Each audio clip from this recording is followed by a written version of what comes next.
Hello. Hello నమస్కారం అండి. నమస్కారం మేడం. మీ పేరు చెప్పండి అమ్మా. నా పేరు సునీత మేడం. సునీత గారు ఎక్కడి నుంచి కాల్ చేస్తున్నారండి? నేను రామంతపూర్ హైదరాబాద్ నుండి కాల్ చేస్తున్నాను. రామంతపూర్ నుంచి మాట్లాడుతున్నారు సునీత గారు. ఎవరి గురించి తెలుసుకోవాలండి? నా గురించి తెలుసుకోవాలనుకుంటున్నాను. మీ డేట్ ఆఫ్ బర్త్ తెలియచేయండి అమ్మా. నాకు డేట్ ఆఫ్ బర్త్ అంటూ గుర్తులేదు మేడం, అక్కడ ఏం రాయలేదు.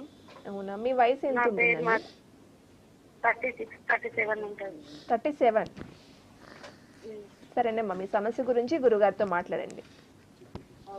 మాట్లాడండి. సాయిరామ్మ. నమస్కారం స్వామి. వందనాలు. చెప్పండి అమ్మా, మీ సందేహం ఏంటి?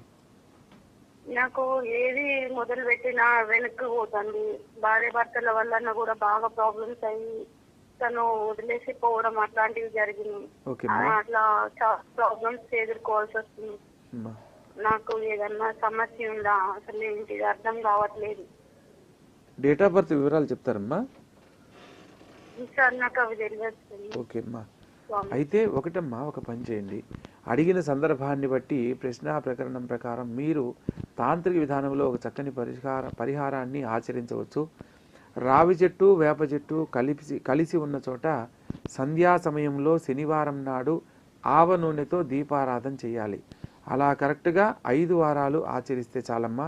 వివాహ దాంపత్య జీవితానికి సంబంధించిన ఏ సమస్యలున్నా సకాలంలో తొలగిపోతాయి.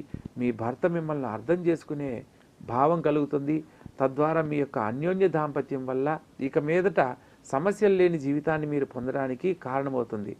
గురువుగారు ఎన్నో సమస్యలు పొందాను, ఈ ఒక్క ప్రదక్షిణ వల్ల ఎలా కలుగుతుందని మీకు సందేహం ఉన్నట్లయితే దాన్ని కూడా వివరంగా చెప్తానమ్మా. మనం అశ్వత్థ నారాయణుడు అంటాము రావి చెట్టుని. వేప చెట్టును లక్ష్మీ స్వరూపంగా భావించి పూజలు చేస్తూ ఉంటాం. ఇక్కడ ఆ నారాయణమూర్తి లక్ష్మీ స్వరూపంగా ఉన్న ప్రదేశము. కళ్యాణం కాని వాళ్ళకి ఈ 2 చెట్లకు వివాహం చేస్తే వివాహం ఎలా అయితే అవుతుందో, దాంపత్య జీవితంలో సమస్యలతో ఉన్నవాళ్ళు ఆ యొక్క రావి చెట్టుకు వేప చెట్టుకు కలిసి ఉన్న చోట ప్రదక్షిణ 21 సార్లు ప్రదక్షిణ చేసి మనసులో మీ యొక్క సంకల్పాన్ని చెప్పుకోండి.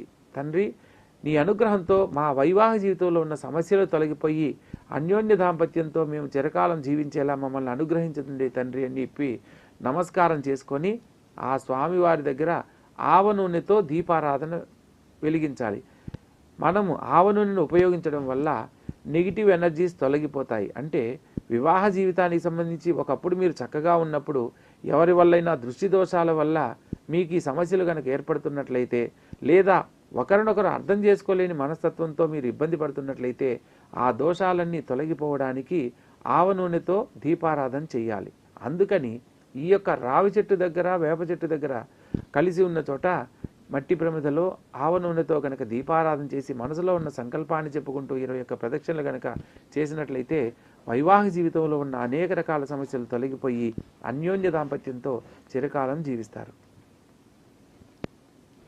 సరేనమ్మా, విన్నారు కదా గురుగారు మీరు అడిగిన